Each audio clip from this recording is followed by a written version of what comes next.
Welcome to our channel novels by Hasan Kanwal. السلام علیکم listener, میں ہوں آپ کی ہوسٹ لائبہ سمیر اور میں حاضر ہوئی ہوں حسن کنول کا ناول تیری ستم گری کی قسط نمبر 36 لے کے۔ تو چلیے ہم شروع کرتے ہیں۔ ہاں، میں اس دھوکے باز کے لیے آنسو بہا رہی ہوں۔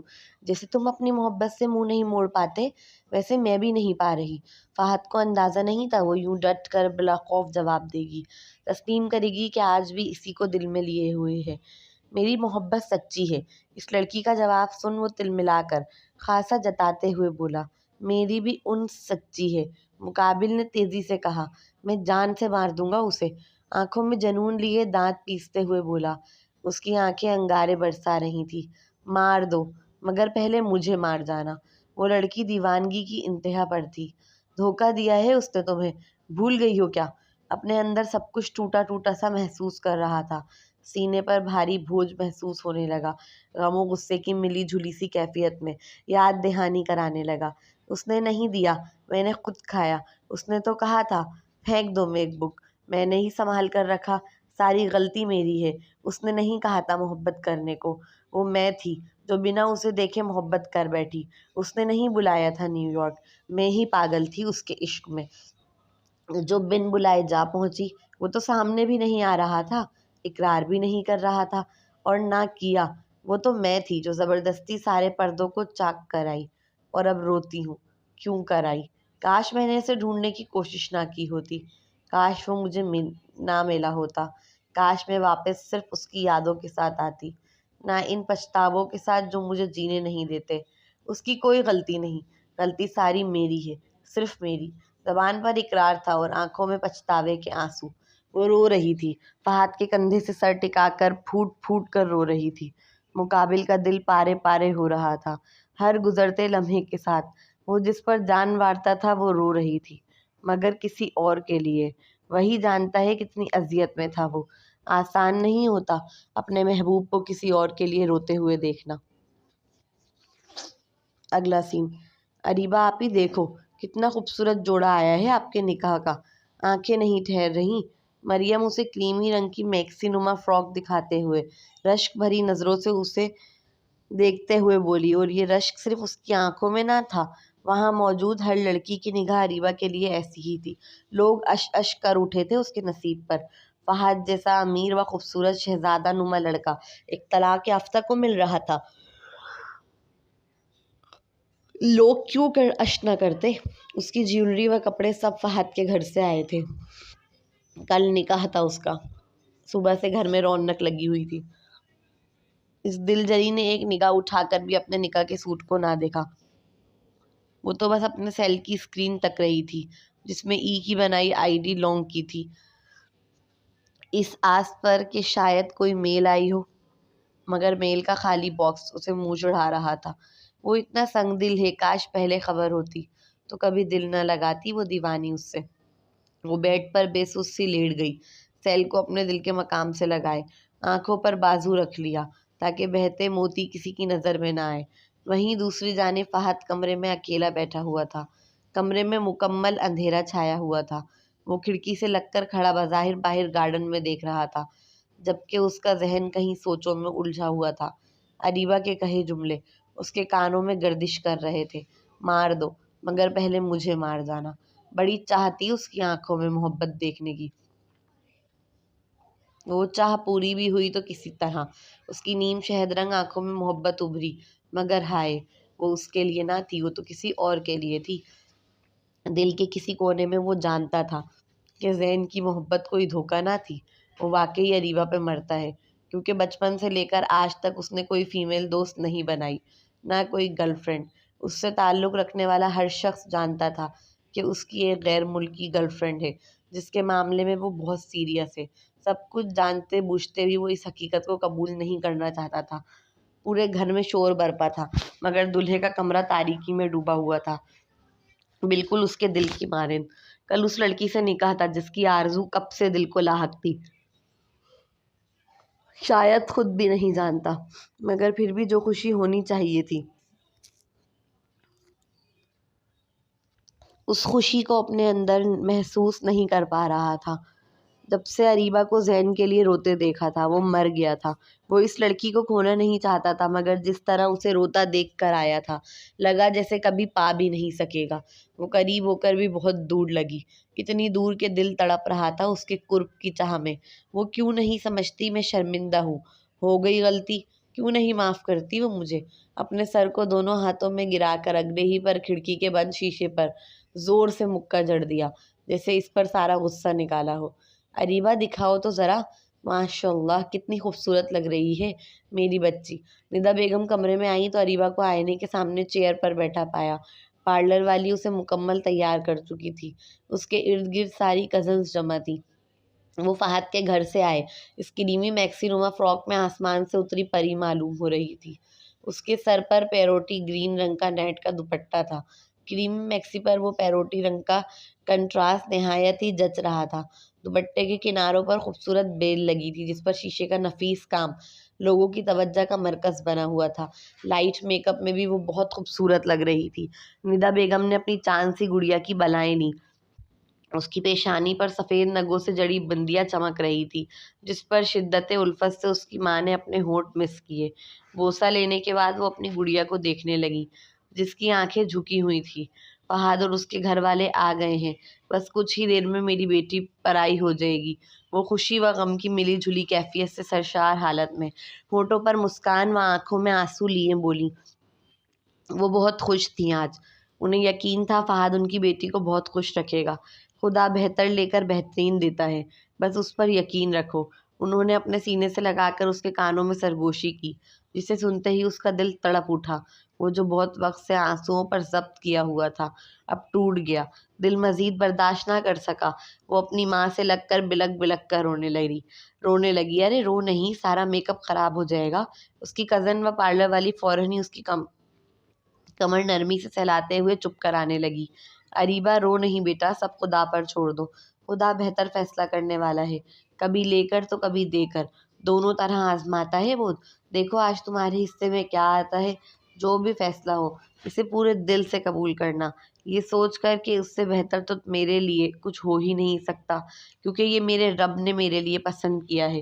بڑی محبت سے اسے گلے سے ہٹا کر اس کے آنسو صاف کرتے ہوئے سمجھایا، جس پر وہ روتے ہوئے اسبات میں سر ہلانے لگی۔ مولوی صاحب آ گئے ہیں آپی، آپ کو باہر بلا رہے ہیں۔ بس ان الفاظوں کا سننا تھا، لگا جیسے جان نکلی ہو جسم سے۔ وہ گرنے لگی تو پاس کھڑی اس کی کزن نے فوراً سنبھالا۔ اریبہ، ندا بیگم نے اس کا ہاتھ مضبوطی سے تھاما۔ چلو بیٹا باہر چلو، اس کی تائی نے سر پر ہاتھ رکھتے ہوئے شفقت سے کہا۔ ایک منٹ۔ وہ اپنی ماں سے ہاتھ چھڑا کر بیڈ کے سائڈ ٹیبل کی جانب آئی، تیزی سے سیل آن کیا۔ اگر میل آتی تو نوٹیفیکیشن الگ ہی اسکرین کے اوپر چمک رہا ہوتا، مگر اسکرین خالی تھی۔ اس کے باوجود نہ جانے وہ کون سی آس تھی جو ٹوٹنے کا نام نہیں لے رہی تھی۔ ای نے کہا تھا کہ وہ محبت کرتا ہے، مگر زین نے تو کبھی نہ کہا کہ وہ محبت کرتا ہے، حتیٰ کہ یہ تک نہ مانا کہ وہ اس کا ای ہے۔ نکاح سے بھی صاف انکار کیا۔ پھر کیوں دیوانوں کی طرح آس لگائے بیٹھی تھی کہ شاید کوئی میل آ گئی ہو اس کی، شاید اسے احساس ہو گیا ہو اپنی محبت کا، شاید وہ معافی مانگ لے اپنی غلطی کی۔ بس یہ شاید ہی تو رہ گیا تھا اس کے دامن میں، باقی تو کچھ باقی نہ بچا تھا۔ باہر اس کا نکاح کے لیے انتظار ہو رہا تھا اور وہ صرف ایک ای میل کے لیے بیٹھی تھی، بس ایک میل، اور وہ سب روک دیتی، مگر کوئی نئی میل موصول ہی نہیں ہوئی۔ زین وقار الدین، تم پتھر دل انسان ہو، میں نے ہر حد پار کی تمہاری محبت میں، اور تم سے ایک معافی تک نہ مانگی گئی۔ شدید صدمے سے دو چار حالت نے وہ اسکرین کو حسرت بھری نگاہ سے دیکھتے ہوئے بڑبڑائی، آنکھوں میں سرخ ڈوریں سجی تھیں۔ اگر وہ دلدار قاتل سامنے ہوتا تو یقیناً اس کا گریبان پکڑ لیتی اور جھنجھوڑ کر پوچھتی، کیا اتنے سالوں میں ایک لمحے کے لیے بھی کبھی پیار نہ آیا مجھ پر؟ کیا میں اتنی بری تھی کہ تم کبھی مجھے چاہ بھی نہ سکے؟ چلو اریبہ، سب انتظار کر رہے ہیں۔ ندا بیگم نے اس کی نیم شہد رنگ آنکھوں کو کرب کی شدت سے آنسو جھلکاتے دیکھا، جس پر وہ بڑی محبت سے اپنی جانب سے تیار کیا ہوا لال رنگ کا دوپٹہ اس کے سر پر اڑاتے ہوئے نرمی سے بولی۔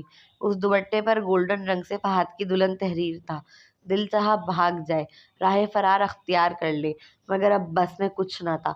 اس کی ماں اور تائی اسے باہر صحن میں لائیں، جہاں سامنے صوفے پر فہد کاٹن کے سفید قمیص شلوار میں ملبوس اس کا منتظر بیٹھا ہوا تھا۔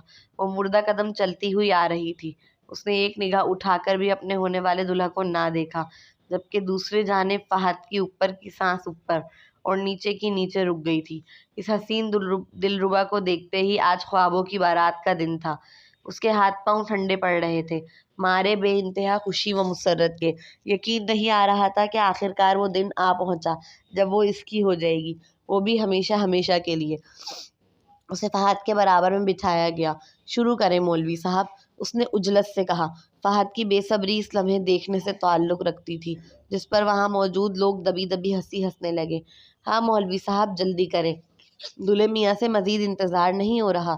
اریبہ کی پھپھو فہد کو چھیڑتے ہوئے بولی، جس پر سب ہنسے بغیر نہ رہ سکے، جبکہ فہد شرمیلی سی مسکان چہرے پر سجائے نظر جھکا گیا۔ اب شروع بھی کر دیں، اس سے رہا نہیں جا رہا تھا۔ ہر گزرتا لمحہ جیسے جان پر بھاری ہو، ڈر جو لاحق کہ پھر کچھ ہو نہ جائے، اس کی یہ خوشی اس سے چھن نہ جائے۔ اسے بخوبی علم تھا دل میں مچی یہ ہلچل صرف اس حسین دلربا کو اپنے نکاح میں باندھنے کے بعد ہی قرار و سکون پائے گی۔ مولوی صاحب اپنا پین جیب سے نکال رہے تھے جب اس نے جلد بازی سے دوبارہ کہا، شروع کر دیں گے، پہلے دلہے کو تو آ جانے دو۔ ابھی وہ بول کر خاموش بھی نہ ہوا تھا کہ ایک بلند و روبدار آواز باہر کی جانب سے آئی۔ اس آواز نے جہاں سب کو چونکایا تھا، وہیں اریبہ کے دل کو ہلا کر رکھ دیا۔ وہ کیسے نہ پہچانتی اس خوبصورت و انگریزی طرز میں بولے جانے والی اردو کو؟ کیا وہ واقعی 7 سمندر پار کر کے صرف اس کے لیے آ گیا تھا؟ اس نے نظر اٹھا کر باہر کی جانب دیکھا۔ اس کے سر پر دوپٹہ تھا، مگر وہ اتنا ہلکا تھا کہ اس سے آر پار صاف نظر آ رہا تھا۔ وہ حسین نوجوان کالے رنگ کے پینٹ شرٹ میں ملبوس انہی کی جانب بھرم سے چلتا ہوا آ رہا تھا۔ یہ کیا بدتمیزی ہے ذہن! فہد کا خون کھول اٹھا تھا اسے دیکھتے ہی۔ اس کے آنکھوں میں سرخی اتر آئی تھی، جبکہ مقابل کا چہرہ بالکل سپاٹ تھا۔ فہد اپنے ہاتھ کی مٹھی بنا کر اٹھا ہی رہا تھا کہ رئیس صاحب اس کے آگے آ کر کھڑے ہو گئے۔ زین کی جانب دیکھ غصیلے انداز میں استفسار کرنے لگے، بدتمیزی؟ کیسی بدتمیزی؟ آپ لوگ میری بیوی کی یہاں دوسری شادی کرا رہے ہیں، وہ بھی میرے زندہ ہوتے ہوئے، اور آپ چاہتے ہیں میں خاموشی سے تماشا دیکھوں؟ وہ خاصا طنزیہ لہجے میں دانت پیستے ہوئے بولا۔ اس کی بات سنتے ہی سب ہکا بکا رہ گئے تھے، سوائے ندا بیگم کے۔ اریبہ اپنی والدہ سے کبھی کچھ نہیں چھپاتی تھی۔ اس نے بتا دیا تھا انہیں کہ اس نے ڈرگس کے نشے میں زین سے شادی کر لی تھی، مگر شرعاً وہ شادی مانی نہ گئی۔ کیا بکواس کر رہے ہو تم؟ اس کا انکشاف فہد کے دماغ کے پرخچے اڑا گیا تھا۔ اگلے ہی لمحے وہ اپنے باپ کو سامنے سے ہٹاتا، چیر پھاڑ کر دینے والے انداز زین سے گریبان تک جا پہنچا۔ اس کے گریبان کو پکڑ کر جھنجھوڑتے آگ بگولا ہو کر استفسار کیا، پیچھے ہٹو، ورنہ تمہیں ابھی کے ابھی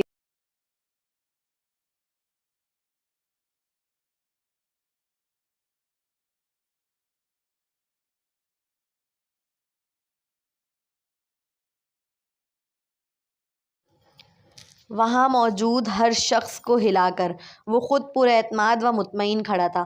اکیلا نہیں آیا ہوں، پولیس اور وکیل کو ساتھ لایا ہوں، چاہے تو آپ سب دیکھ سکتے ہیں۔ یہ ہمارا میرج سرٹیفکیٹ ہے، قانوناً بیوی ہے اریبہ میری، جسے دنیا کا کوئی قانون جھٹلا نہیں سکتا، اور نہ ہی میرے زندہ ہوتے ہوئے اسے دوسری شادی کی اجازت دے سکتا ہے۔ وہ اکیلا نہیں آیا تھا، پوری تیاری سے آیا تھا۔ اس کے کہتے ہی 2 پولیس افسر و وکیل گھر کے اندر مین دروازے سے داخل ہوئے۔ وکیل نے میرج سرٹیفکیٹ نکال کر رئیس صاحب کے آگے کر دیا۔ اس کا اعلان وہاں موجود ہر شخص کو حیران و پریشان کر گیا تھا، جبکہ اریبہ خاموش بیٹھے دوپٹے میں سے اسے تک رہی تھی۔ وہ پردیسی آ گیا تھا، اور نہ صرف آیا تھا بلکہ سب کے سامنے اسے اپنی بیوی بھی مان چکا تھا۔ اریبہ اور زین کے علاوہ کوئی نہیں جانتا تھا کہ یہ شادی نشے کی حالت میں ہوئی تھی۔ لڑکی کے نشے میں ہونے کے سبب پاکستان کا قانون اس شادی کو نہ مانتا، مگر زین نے دانستہ طور پر اریبہ کے نشے میں ہونے کی بات کو چھپا لیا تھا، جس کے سبب اس کا کیس مثبوت ہو گیا، اور اریبہ کو پاکستان کے قانون کے مطابق بھی زین کے کیس کرنے پر اس کی بیوی قرار دیا گیا۔ میں نہیں مانتا، یہ جھوٹے ڈاکیومنٹس ہٹاؤ میرے سامنے سے۔ فہد میرج سرٹیفکیٹ کو زین کے منہ پر مارنے والے انداز میں پھینکتے ہوئے دھاڑا۔ اف، تمہارے ساتھ بحث کرنے کا وقت نہیں ہے میرے پاس، چلو اریبہ اٹھو۔ واپس چلیں۔ خاصا بیزاری سے فہد کو دیکھ گویا ہوا، پھر اس لال دوپٹے سے ڈھکی لڑکی کی جانب دیکھ سختی سے حکم صادر کیا، بس کرو لڑکے، ابھی اریبہ کا باپ زندہ ہے۔ تم ہو کون اور کیوں ہماری عزتوں کا جنازہ نکال رہے ہو؟ افضل صاحب چنگھاڑتے ہوئے سامنے آ کر کھڑے ہوئے تھے۔ ہاں، تم کیا سمجھتے ہو لاوارث ہے بچی؟ ابھی ہم زندہ ہیں، تم جھوٹ بول رہے ہو۔ اگر ایسا کچھ ہوتا تو اریبہ ہمیں پہلے ہی بتا دیتی۔ ہم اپنی بچی کو اچھے سے جانتے ہیں۔ ماحول میں گرما گرمی شروع ہو چکی تھی۔ اریبہ کے بڑے تایا جو خاصا امیر و کبھی کھاتے پیتے تھے، وہ بھی افضل صاحب کے ساتھ کھڑے ہوتے ہوئے ذہن پر چیخے، اس لڑکی کا کلیجہ منہ کو آنے کو تھا۔ اف مائی گاڈ، یہ رائٹر صاحبہ نے کہاں لا کے روکا ہے، ناول کو کہاں لا کے چھوڑا ہے۔ دیکھو اب پھر ویٹ کرو 3-4 دن کا۔ بھئی مجھے تو بڑا مزہ آیا ذہن کے آنے سے۔ آپ لوگوں کو کیسا لگا کمنٹس کر کے ضرور بتائیے گا، اور چینل کو سبسکرائب کر دیجیے گا۔ اللہ حافظ۔